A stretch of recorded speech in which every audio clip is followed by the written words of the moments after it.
up, everybody? It's your girl Nadine, and I'm back with episode number 4. 4 is one of my favorite numbers. Anyway, welcome back to Award Tour. Just coming off the Super Bowl. I hope you guys enjoyed all those awesome Super Bowl ads.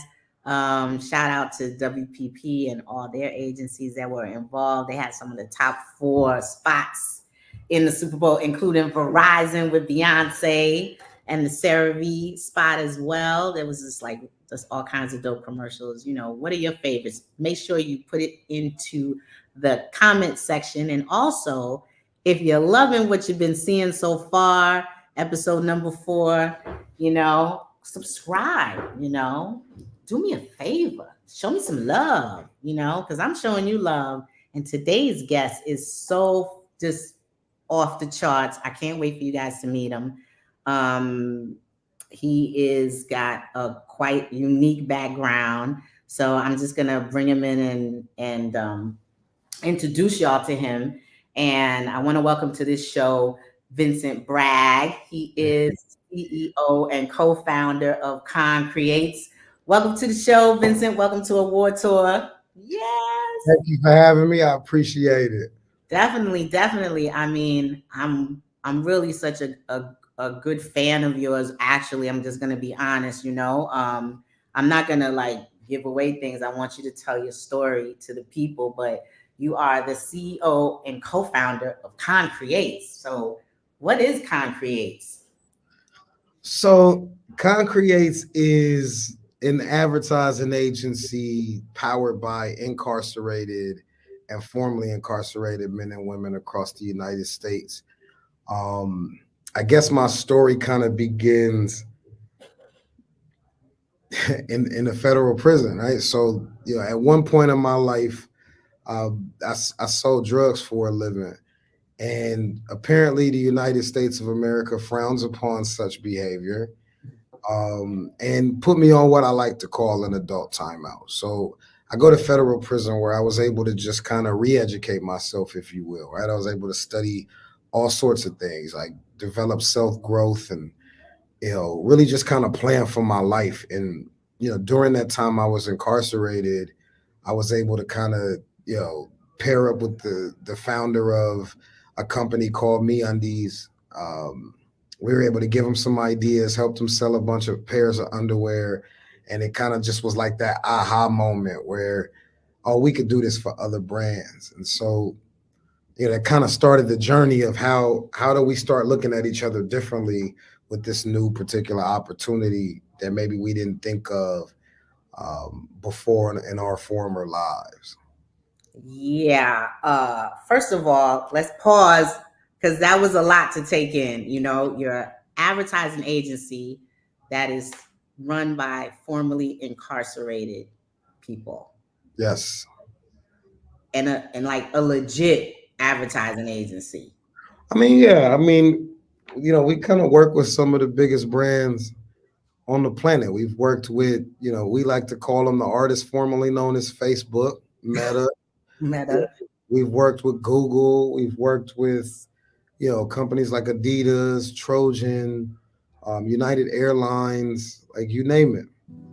To read history is one thing. To know history is duty. But to live and speak with history is just the ultimate honor that I could have. Now that we have Juneteenth as a national holiday, people are beginning to learn about it that never even heard of a Juneteenth. You see, when I was growing up, only airplane I saw was the one overhead. But the young people, they have the opportunity to actually fly the planes. I'm delighted with the progress they've made. I tell every child that's on this United Airlines flight, if people can be taught to hate, they can be taught to love. And there are ways for your dreams to come true.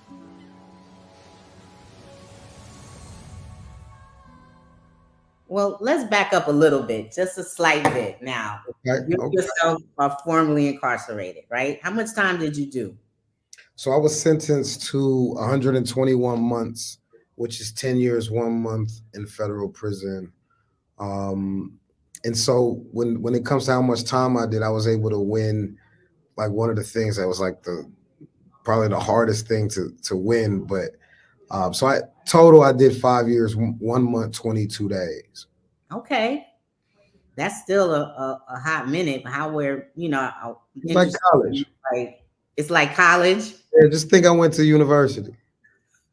You did in a way, because School of Hard Knocks. Time and you were able to get out in 5 years. Where are you from exactly? I'm from a place called Watts. I'm from Los Angeles, California. So, oh wow! Tell me a little bit about growing up there, and this basically like how did you end up doing this time and being incarcerated?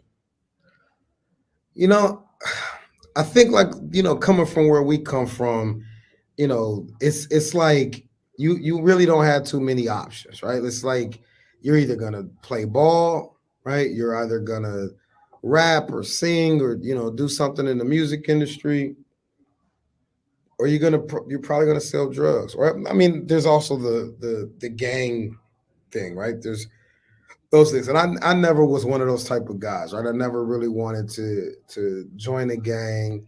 I never was one of those dudes. I'm 5'8". Like, there's no way I'm playing basketball, right? So I'm not gonna make it to the league. I can't sing or I barely got a little bit of rhythm, so I kind of chose the latter to selling drugs as a way to kind of get out of poverty and change the trajectory of my life. So kind of doing that, there's not too many options either from there, right? It's either jail or death. And right. So thank God I was able to go to prison and change my life and my perspective, and those around me, I was able to change their lives and perspectives, and here we are. Wow. So you're doing time and you meet the I guess the creator of Me Undies. What happens there? So this, I have to attribute this to my co-founder, because this really wasn't my doing, right? But so we meet, we get to the same prison on the same day. We just kind of took him under our wing, right? It was just a good kid, you could tell he really wasn't supposed to be there.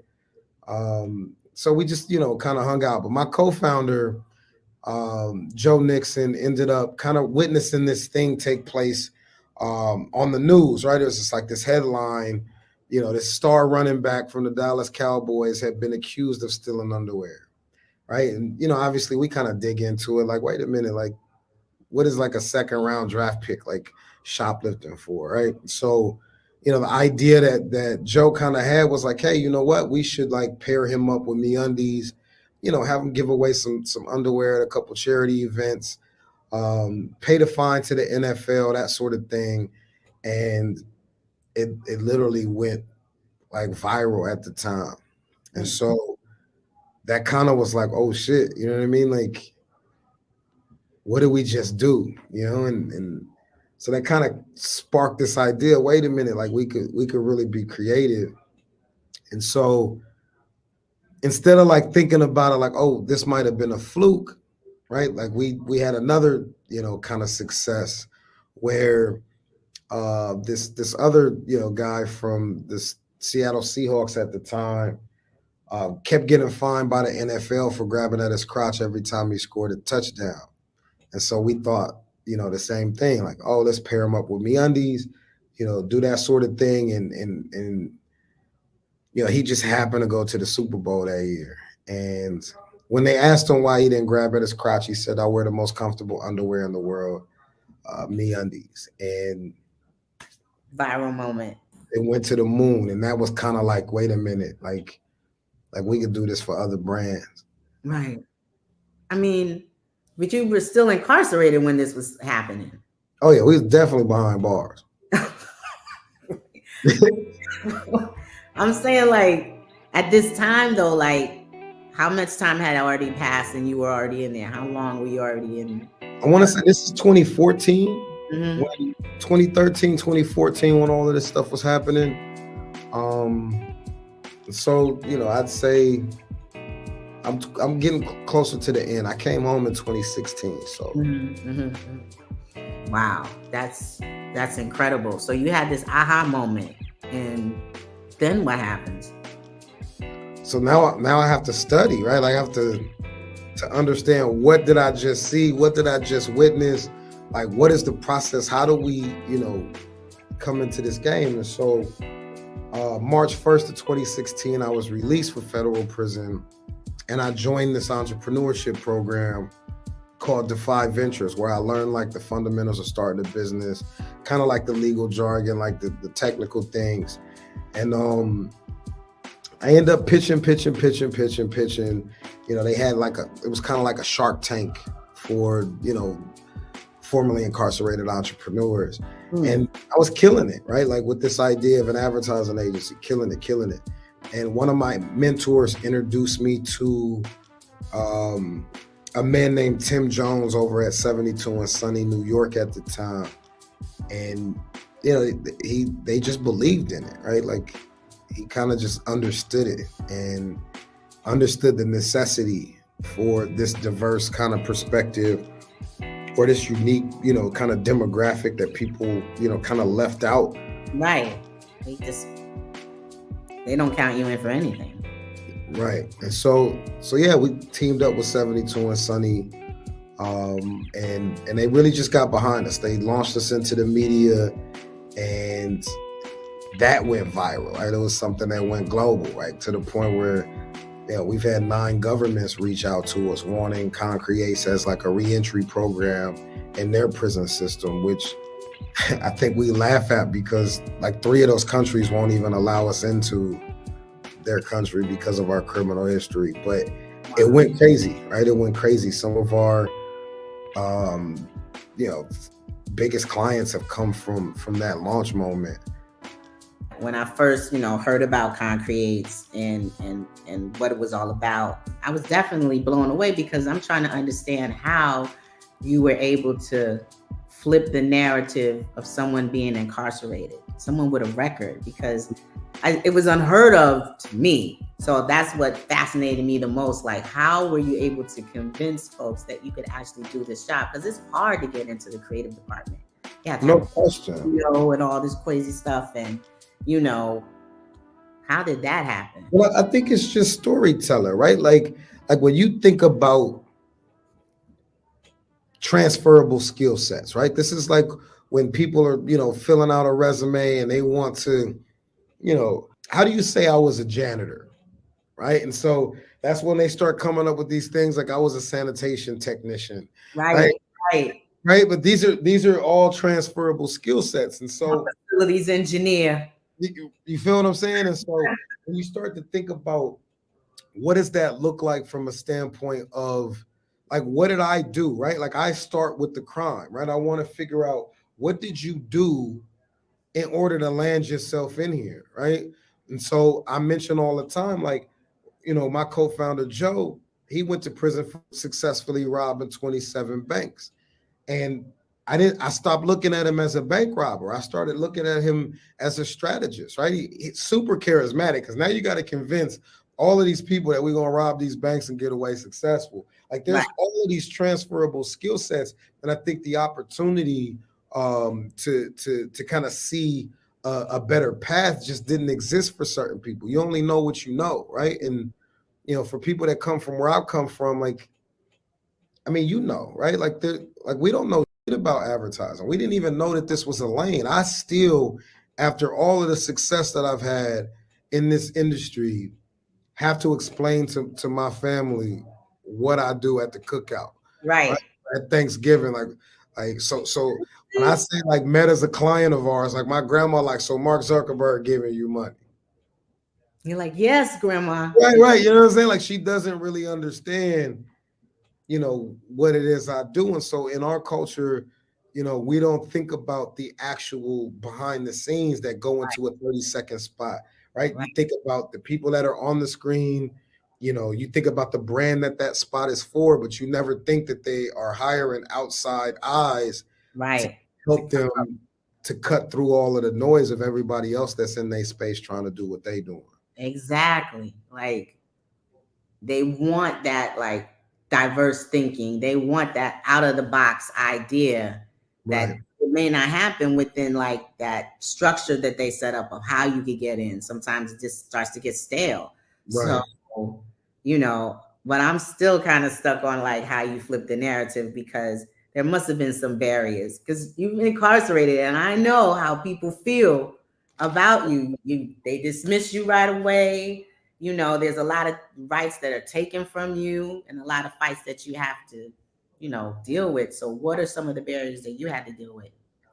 Well, I mean, obviously my barriers aren't necessarily the same as everybody I represent, but from a agency perspective or a brand perspective, there's a lot of things like that we face in the industry, which is like some of the things that we changed, right? Which is like background checks, right? In order to, kind of get onboarded with some of these big brands, a background check is warranted. And so in my opinion, that's counterproductive, right? Like you kind of know we're not going to pass a background check, right? Right.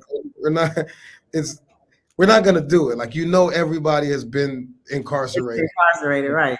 right? And so obviously that's one of the barriers. And then you just have like the regular barriers, which are like housing. Some people don't want formerly incarcerated people in their neighborhoods, right? You have employment, right? I think that's why a lot of folks who have been incarcerated, turn to entrepreneurship because, of the barriers that we face, due to criminal history. And so, in this industry, I think as an organization, I think, our biggest barrier is convincing people that certain types of crimes don't exist within our organization, like the scary type. You know what I mean? When you think about just like, I don't even know how to say it without, getting canceled or whatever. But there's certain like doing something to a woman or doing something, to a child. Right. Us in prison culture is like a no, right? Like that's like the worst thing that you can be in prison outside of like a snitch, right? Like those are like the worst things that you could be in prison. And so, I think those are kind of like the number one fears when you're dealing with brands or, folks that control budgets, right? It's like, what type of people are in your organization or in your agency network. And so that's like the hugest barrier. So how do you feel like since you started, which is such a short period of time, Yeah. a lot of brands like outside of Meta, there's like that great Juneteenth spot for United Airlines. Sure. There's also if you guys watched the original G with Tracy Morgan and you guys know what that was based on, he was formerly incarcerated, came out and started his own business and things, but had to face so many barriers. You guys also did a nice documentary spin-off off of that. Let's talk about some of that work.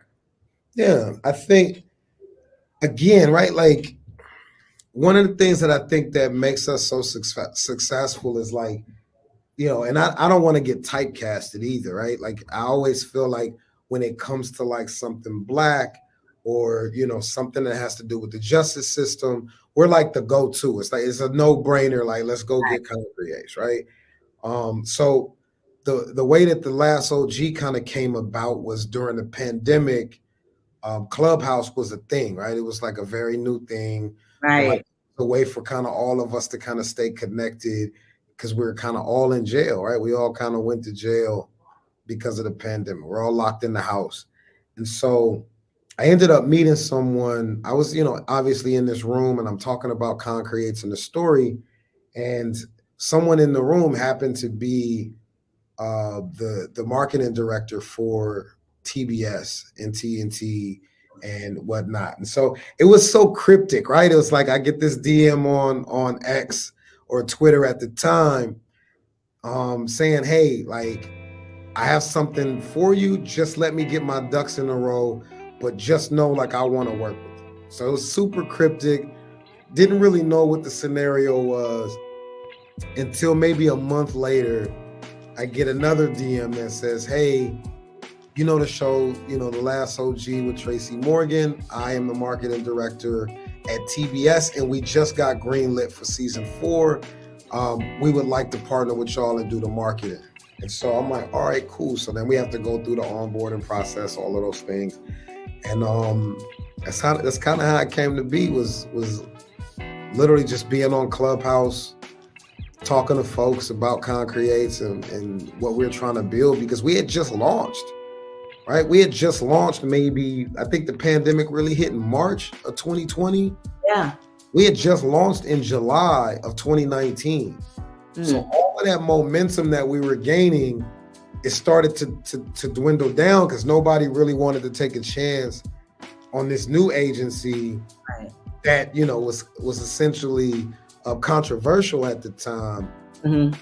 Because we had to be extra sensitive during the pandemic and during the murder of George Floyd and, that kind of movement. So, a lot of those opportunities that we kind of created based on our launch started to dwindle down.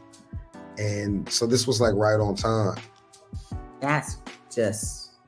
It just seems like everything is like falling piece by piece. So it's like connecting, like some type of synchronicity is happening, I say to people all the time, I don't know how I Forrest Gump my way. I mean, when you were incarcerated, did you ever think like this moment would be happening? Like, did it come to you at all? Well, yeah, like I didn't know it would be like this, right? I didn't know it would be this hard. I didn't know it would be this fun. I didn't have an idea, but like I knew that what we stumbled upon, like that lightning in a bottle, was something magnificent.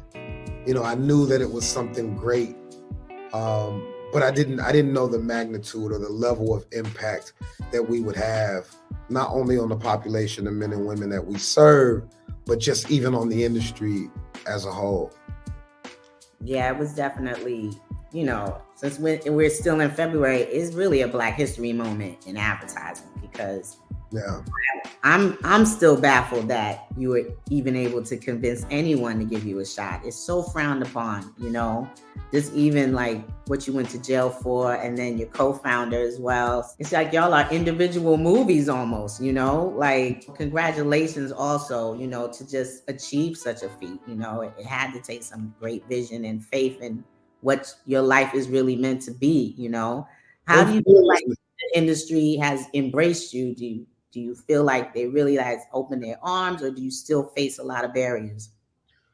I think, people just have bias, right? Like regardless, whether it's around race, whether it's around criminal background, whatever those biases are, you know what I mean? But, obviously, we've managed to kind of rock with the people who rock with us. But yeah, I believe there's still groups of individuals who have their biases and whatnot. And, I mean, we're here to stay, right? We're not just some flavor of the moment type agency, because we really do the work, right? Like some of our most proud work that we've ever done, like never won an award. It never was publicized, right? It's like some of our stuff, we just worked with Google on training over 100,000 men and women on tech skills in order to receive employment, right? And so that's not publicized, but we got it done. You know what I'm saying? We were scheduled to do it in 2 years. We did it in like 14 months. Let's talk a little bit more about the advocacy and the activism that you continue to do. Yeah, I mean, again, like my biggest thing is like creativity without opportunity is what leads to criminality. That's like the founding belief system of ConCreates, right? Let me just repeat that for the audience. Creativity without opportunity is what leads to criminality. If I knew I could have sold ideas for a living, I probably would have never sold drugs, right? And so being able to provide an opportunity for individuals who might have thought that their options were limited or their opportunities were limited based on what they could do, this changes the game, right? It changes the game not just for for people who look like me or come from where I come from, but also individuals who didn't even have an insight into this industry or a pathway to the industry, and that's the advocacy work, right? Like making sure that individuals are also seen for the creative potential that they have versus their criminal history. Yeah, that's amazing and dope. What can we see in the future for ConCreates? Oh man, like I don't even know how much of this I could even say, but definitely entertainment, right? You can definitely expect television shows, movies, books. Mm, Our network is so vast. Like these individuals are sitting in prison with nothing but time on their hands to just create. And right. by us existing and being visible in the space or being visible in the media has inspired a whole generation of creatives waiting to hit the ground when they come out. And so, we get script submissions, we get, all sorts of stuff coming from behind bars. Wow. That is so amazing. I have to like give a slight background. Like when I first heard about ConCreates, I did read about you guys in Adweek. So Sure.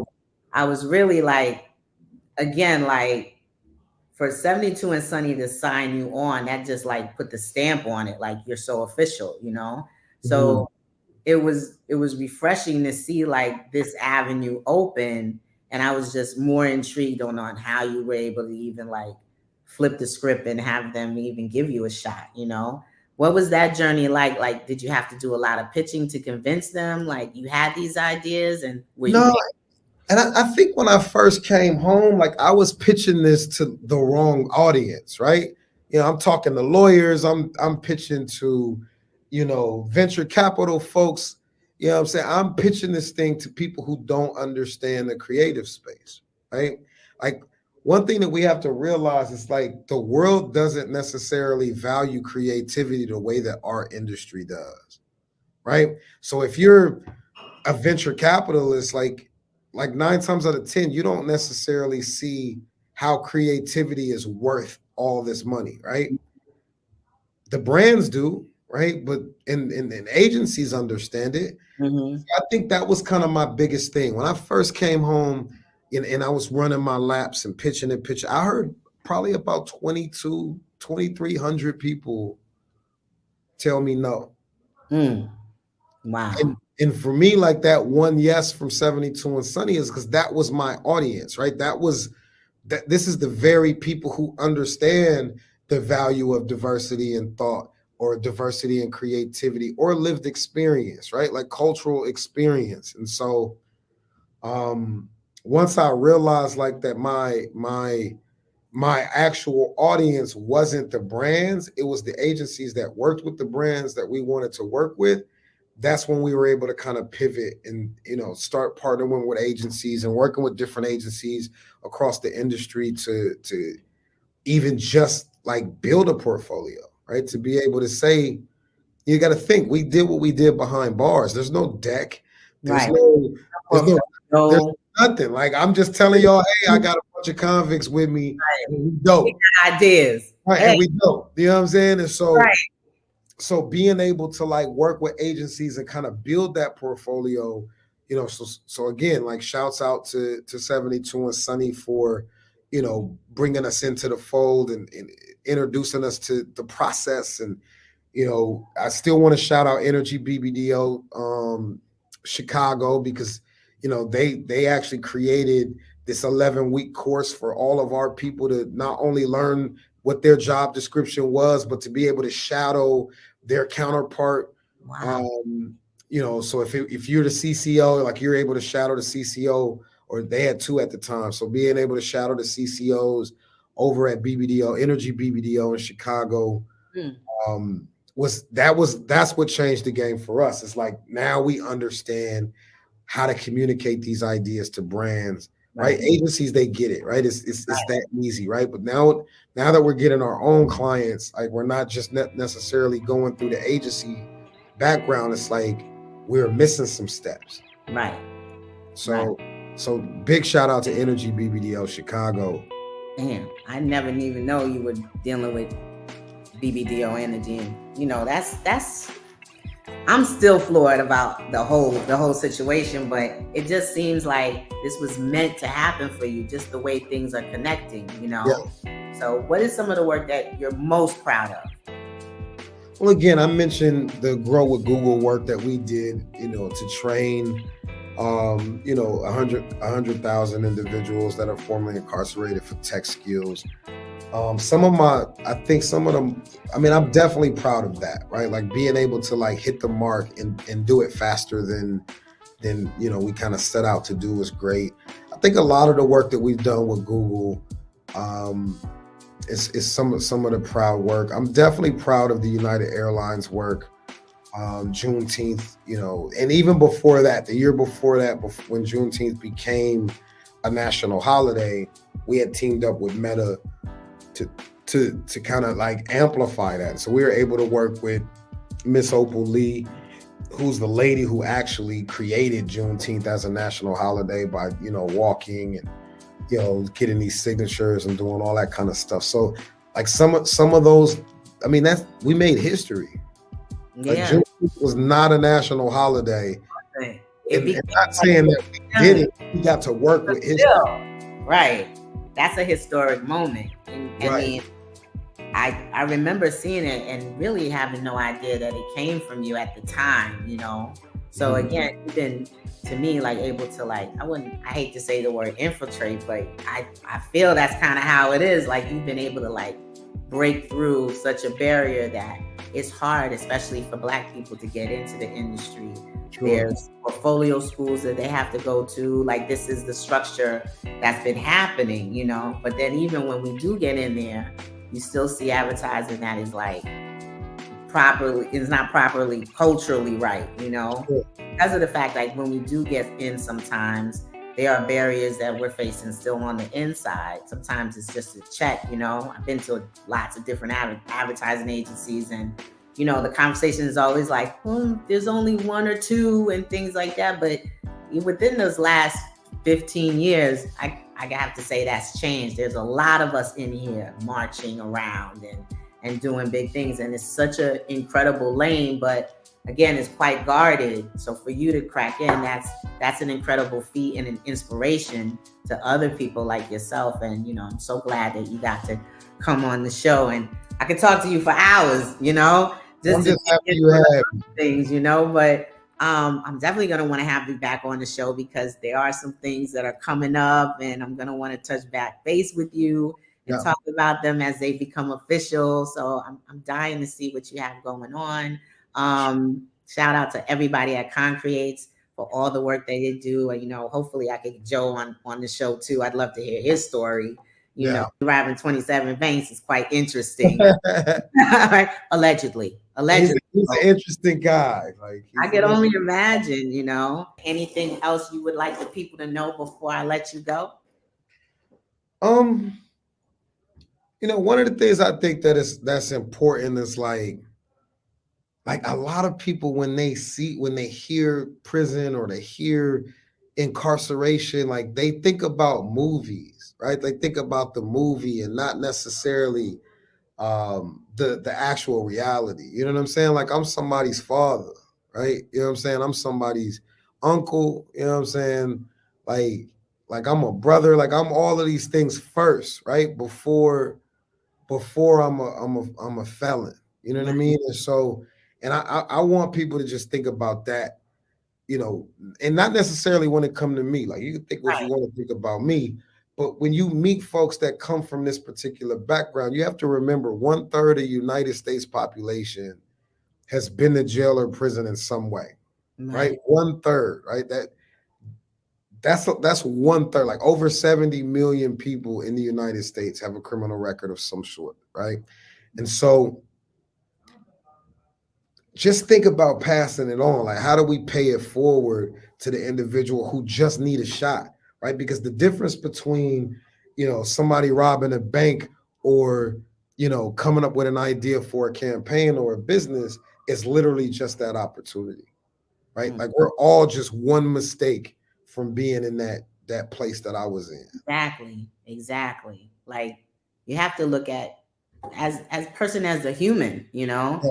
That's the stigmatism of being in jail is so deep, and once someone gets out, it's so difficult for them to get acclimated again, especially if you've been gone for so long, you know. So it is like really important to just look at that person as if they were related to you. I mean, that's kind of like what I do. You don't know what that person's story is. That's always my biggest thing. Like, okay, they did that, but what happened to them? What happened to them in their foundation to lead them down that path? There's always a story, and everybody has one.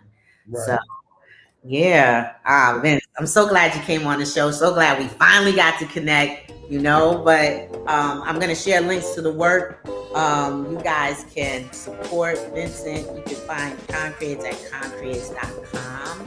And they're also on Instagram and LinkedIn. And we can't wait to see what you have going on next.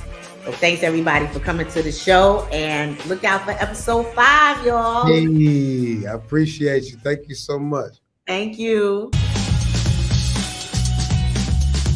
Trey Barker's journey is just like 2.3 million other people who have been incarcerated in the United States. And just like Trey, once they get outside, the chances of being arrested again are unbelievably high. That's why I'm teaming up with the creative genius of ConCreates. They're formerly incarcerated people who are out in the world doing great things. And we're gonna show you some people just like them and Trey Barker who will beat the odds to become successful entrepreneurs and business owners. Plus, they're giving back to the communities in a positive way. Whenever you see like a commercial, like who you think doing that? Like a McDonald's commercial? Right. Oh, McDonald's? No, it's an agency that do that. If we had an agency, what would we call it? ConCreates, bro. Convicts to create. We happen to be locked up with the founder of an underwear company. And my co-founder, Joe, you know, he'd seen an opportunity for a football player who had got accused of stealing underwear to pair them up. They did that. It went nuts. That's what sparked the idea of like, we could do this for other brands. ConCreates is a non-traditional creative agency powered by the incarcerated and formerly incarcerated. We have people who are thinking outside of the box, who've been in the box for a really long time. The company was founded on the belief system that creativity without opportunity leads to criminality. There's 70 million people been incarcerated in this country. 1/3 of our population has been incarcerated. That's the most diverse group of people you could think of. All right, I got enough years to just go get my degree. And so I set that goal when I went in. I said, I will not leave prison without my business degree. I figured if I could at least be productive, then I could come out a better person. That's what allowed me to look at incarceration a little differently. And so if we can change how people view themselves having criminal history, that's when you start to see the ConCreates of the world spring up. Oh, okay, this is what this is about. Finding my passion, doing my purpose, meeting people, all of the tools that are in my shed, I actually get to utilize. Meeting Vincent took me back to what I really wanted to do. I wanted to consult for people who had criminal histories. This idea that he was taken to ad agencies, to investors, traveling the country to try to get off the ground. He's serious about this. I jumped in and we hit the trenches. I remember like yesterday, it's like March the 1st, Vincent is leaving. He said, listen, when I get out, as soon as you come home, I'm gonna create imagination's playground for you to play with and so the world can know your talent. And he made that promise to me. This is where we are right now. Second chances are a beautiful thing. To find and learn more about these entrepreneurs and business owners making a positive impact on their communities, please visit TBS.com. The Last OG. Watch on demand and on the TBS app.